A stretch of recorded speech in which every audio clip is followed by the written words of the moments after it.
presenting to could not make it today because she is dedicated to teaching and is teaching on the inpatient service today.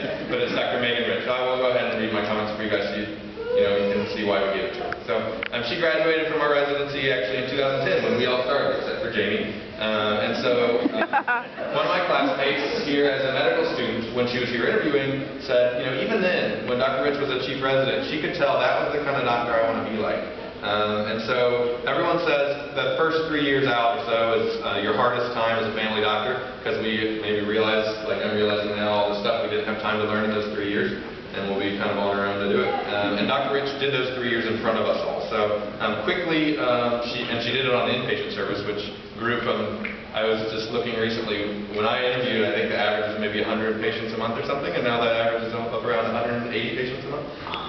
So she grew these first 3 years in front of us all, and she quickly became a strong leader and admired role model. So a strong teacher, sorry. So I'd like to share several ways how we thought that she has become an excellent teacher for us. She has great bedside and hallway teaching outside of rounds, after these quick teaching points. One example I had right off the top of my head is C big K drop that I have now made an Evernote on. That is treatment for when someone's potassium is too high, which can be dangerous for their heart.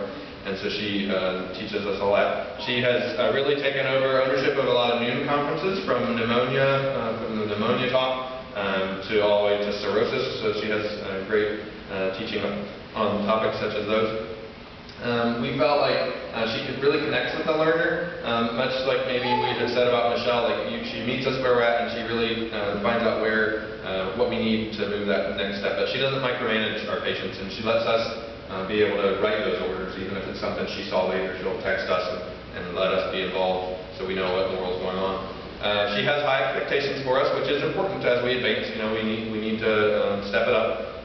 So she holds us to that. She gives us valuable feedback throughout the months that we're on inpatient, both at the middle and the end.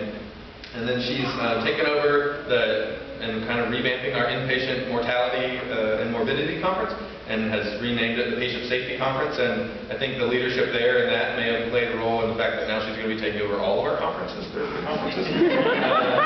I think it's been well liked, and I think it is an important part of learning, being able to look at our mistakes or things that happen that we don't want them to move back beyond those. The last thing I wanted to mention about how she teaches is just teaching through her actions, so being a good role model. She's calm under pressure. Even that recent float I had where we had 12 patients and I was only able to see the 6 of the 12 new patients, she came in and she said, all right, so we have 5 more to see. All right, I'll go see a couple down in the emergency department and we'll start rounds after that. So, that brings into helping out when we need it. So